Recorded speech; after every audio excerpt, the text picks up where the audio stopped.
धारिणी से रहा नहीं गया तो उसने खत लिखा। धारिणी ने उस खत में लिखा कि हे प्यारे श्याम, मुझे तुम्हारी बहुत याद आ रही है और मुझे ऐसा लगता है कि मैं अब तुम्हारे बिना रह नहीं सकती, इसीलिए आज तुम मुझसे मिलने के लिए मेरे घर पर आ जाओ। अब क्या था, जब श्याम को धारिणी का खत मिला तो वह फौरन उससे मिलने के लिए उतावला होकर के चल दिया। उधर धारिणी भी अपने गांव से बाहर आ चुकी थी। जब श्याम धारिणी के ससुराल जा रहा था तभी श्याम को धारिणी रास्ते में मिल गई। अब श्याम और धारिणी दोनों वहां साथ साथ घूमने के लिए चल दिए।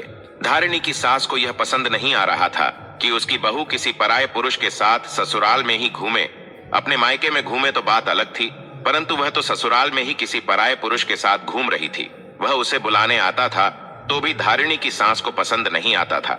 मित्रों, फिर आगे भगवान विष्णु कथा को सुनाते हुए कहते हैं, हे देव मुनि नारद, आप जिसको देख करके आ रहे हो, यह उसी स्त्री की कहानी मैं आपको सुना रहा हूँ। अब आगे सुनो। उधर श्याम भी धारिणी से मिलकर चला जाता था और फिर से 3-4 दिन बाद वह वापस आता है। जब यह घटना 5 से 6 बार हुई तब उसकी सास ने एक दिन धारिणी से कहा कि धारिणी, ऐसा नहीं चलेगा। जब तक मेरा पुत्र अब घर नहीं आ जाता तब तक तुम घर पर किसी को नहीं बुला सकती, चाहे वह तुम्हारे मायके से आने वाले तुम्हारे पिता हो या और कोई हो। मित्रों, जब धारिणी ने अपनी सास की यह बात सुनी तो वह बहुत क्रोधित हुई, लेकिन कुछ बोल ना सकी। अब अगले दिन धारिणी ने श्याम को खत लिखा कि श्याम, अब तुम मुझसे मिलने के लिए कुछ दिन बाद आना, क्योंकि मेरी सास को मुझ पर शक होने लगा है। जब मेरी सास घर पर नहीं रहा करेगी तभी मैं तुमको बुलाऊंगी। उधर श्याम अपनी काम वासना रोक नहीं पा रहा था। मित्रों, फिर इसी बीच धारिणी की सास एक दिन 5 दिनों के लिए तीर्थ स्थल पर चली जाती है। फिर क्या था, अब तो धारिणी को जैसे ही छूट मिल गई हो, अब वह फटाफट श्याम को बुलाती और उसके साथ घर में ही संबंध स्थापित करती। और जब उसके देवर की स्कूल से छुट्टी होती थी तो उसके आने से पहले ही श्याम को घर से बाहर निकाल देती थी। एक दिन की बात है, जब धारिणी ने श्याम को अपने घर बुला रखा था तभी अचानक से धारिणी का देवर यश वहां पर आ जाता है। तब वह देखता है कि उसकी भाभी धारिणी श्याम को रसोई घर में बैठाकर खाना परोस रही है। यश को श्याम के चरित्र के बारे में सब कुछ पता था।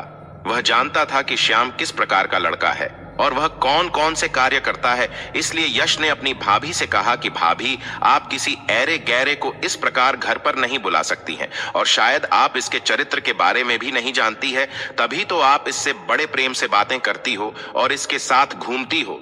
यह आप बहुत गलत कर रही हो। आप इसका साथ छोड़ दो, नहीं तो मैं आपकी शिकायत भैया जी से कर दूंगा। मित्रों, फिर भगवान विष्णु कहते हैं कि हे देव मुनि नारद, जब श्याम ने यश की ऐसी बात सुनी तो वह गुस्से में वहां से चला गया। धारिणी को अपने देवर यश की बात पसंद नहीं आई। धारिणी तुरंत भागकर बाहर गई और श्याम से बोली, श्याम, तुम गुस्सा मत होना, मैं भोलू को सबक अवश्य सिखाऊंगी। तब श्याम ने कहा, ठीक है धारिणी, अगर तुम ऐसा कहती हो तो ठीक है, अन्यथा मैं अब यहाँ पर कभी नहीं आऊंगा। इतना कहकर श्याम वहां से चला जाता है और इधर धारिणी भी अंदर घर में पहुंच गई। वह सोचने लगी, अगर यश घर पर रहेगा तो जरूर ही मेरे और श्याम के बीच रुकावट बनेगा। मैं एक काम करती हूँ, इस यश को जहर देकर के मार देती हूँ, तब हमारे बीच की रुकावट और यह कांटा हमेशा के लिए निकल जाएगा। मित्रों, फिर भगवान विष्णु कहते हैं कि हे देव मुनि नारद, धारिणी अपने मन में यही सोच करके अगले दिन जब वह खाना बना रही थी, उसने खाना बाहर निकाल लिया और उसने अपने देवर के खाने में जहर मिला दिया। जब यश ने खाना खाया तो उसकी मृत्यु हो गई। अब कोई यह जान भी नहीं पाया कि यश की मृत्यु कैसे हुई। यश की मां बहुत दुखी होती है। उधर धारिणी मन ही मन बहुत प्रसन्न हो रही थी कि चलो, अब मेरे और श्याम के बीच का कांटा हमेशा के लिए मिट गया। अब हमारे प्यार के बीच में और कोई नहीं आएगा।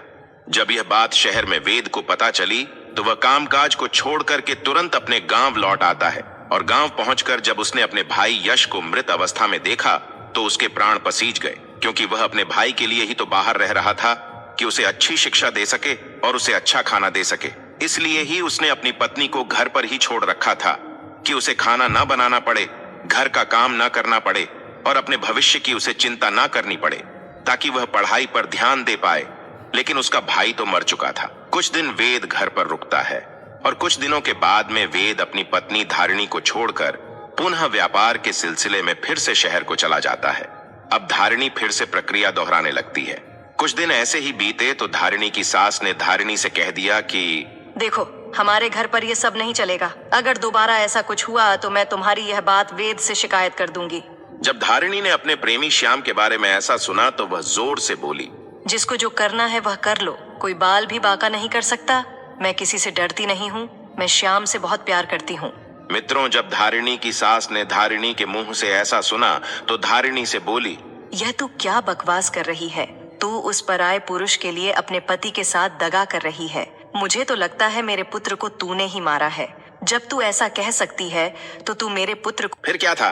धारिणी को फिर से गुस्सा आ गया और धारिणी गुस्से में बोली, हाँ, मैंने ही मारा है बुढ़िया, और मैं तुझे भी मार डालूंगी। अगर तू मेरे और श्याम के प्यार के बीच में दीवार बनी तो तुझको भी मैं नहीं छोड़ने वाली।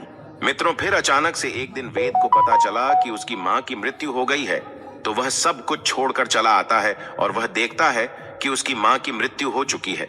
जब धारिणी का पति धारिणी से पूछता है तो वह कुछ नहीं कहती, लेकिन वेद को अब धारिणी के ऊपर शक हो रहा था। वेद के बार बार पूछने पर धारिणी जो है वह सब सच सच बता देती है कि मैं श्याम नाम के लड़के से प्यार करती हूँ और आपका भाई और आपकी माँ मेरे प्यार के बीच में रुकावट बन रहे थे, और इसलिए मैंने उनके खाने में जहर मिलाकर के बारी बारी से उनको मार दिया। और हाँ, मैं श्याम से बहुत प्यार करती हूँ, मैं उसके बिना नहीं रह सकती हूँ। मित्रों, जैसे ही वेद ने अपनी पत्नी के मुंह से यह बात सुनी कि मैं श्याम से प्यार करती हूँ, जो श्याम वेद का बहुत ही अच्छा दोस्त था, वेद ने अपनी पत्नी धारिणी से कुछ नहीं कहा। बस इतना कहा कि अब तुम ऐसा करो, जितना जल्दी हो सके तुम मेरे घर से निकल जाओ और अपने प्रेमी श्याम के पास में चली जाओ, क्योंकि वही तेरे लायक है और वही तेरी अच्छी देखभाल करेगा। मित्रों, फिर क्या था? अब तो धारिणी को छूट मिल चुकी थी। उधर श्याम भी आ चुका था। धारिणी श्याम के साथ घर पर जा पहुंचती है। कुछ दिन तक तो सब ठीक था, लेकिन कुछ दिन के बाद में धारिणी को पता चला कि श्याम बहुत ही नीच जाति का व्यक्ति है। वह पराई औरतों पर अपनी गंदी नजर रखता है और उसके यहाँ बकरी का एक तबेला है और वह बकरी भी चराता है। अब तो धारिणी अपने प्रेमी श्याम के साथ बकरी चराने लगी और अपने भाग्य को कोसने लगी और कहने लगी कि ये कहाँ मैं फंस गई? अरे, मैं तो एक रानी की तरह अपना जीवन व्यतीत कर रही थी। कहाँ वासना के चक्कर में फंसकर मैंने अपने पैरों पर कुल्हाड़ी स्वयं ही मार ली है। अब मेरा बुढ़ापा कैसे कटेगा? मित्रों, फिर भगवान विष्णु कहते हैं कि हे देव मुनि नारद। यही सोच सोचकर धारिणी अपना माथा पीट रही थी और अपने किए पर पछता रही थी। उधर वेद ने एक अच्छी सी स्त्री को देखकर विवाह कर लिया और दोनों साथ साथ रहने लगे। उधर धारिणी का श्याम के साथ बहुत बुरा हाल था। वह अपने भाग्य को बार बार कोस रही थी कि यदि उसने वेद को धोखा ना दिया होता तो आज वह एक रानी की तरह राज कर रही होती। फिर भगवान विष्णु कहते हैं, हे देव मुनि नारद, स्त्री को आज तक ना कोई समझ पाया है और ना ही कोई समझ पाएगा। स्त्री एक ऐसा माया जाल है जो समय आने पर बदल जाता है। स्त्री अपनी हो या पराई, उस पर कभी भी भरोसा नहीं करना चाहिए। मित्रों, भगवान विष्णु आगे कहते हैं कि हे देव मुनि नारद, मैं खुद पता नहीं लगा सकता कि स्त्री के अंदर क्या चल रहा है। हमने स्त्री को बनाया जरूर है, लेकिन फिर भी मैं स्त्री के अंदर की बात को नहीं जान सकता, और इस संसार में ऐसा कोई नहीं है जो स्त्री के मन की बात जान सकता है। स्त्री कितनी भी भरोसेमंद क्यों ना हो, फिर भी उस पर भरोसा नहीं करना चाहिए। पता नहीं किस वक्त धोखा दे जाए। जो आप दृश्य देख करके आ रहे हो, ऐसी पता नहीं कितनी स्त्रियां पतिव्रता होने का नाटक अपने पति के सामने करती हैं और गैर मर्दों के साथ में संबंध स्थापित करती है। मित्रों, पहले सवाल का जवाब जो था वह देव मुनि नारद को मिल चुका था। उसके बाद भगवान विष्णु कहते हैं कि हे देव मुनि नारद, साथ ही साथ मैं आपको यह और बता दूं कि कौन सी एक स्त्री है और वह कौन सा पुरुष है जिससे हर व्यक्ति को हमेशा दूर रहना चाहिए। तो जो एक स्त्री पराये पुरुष के साथ संबंध स्थापित रखती है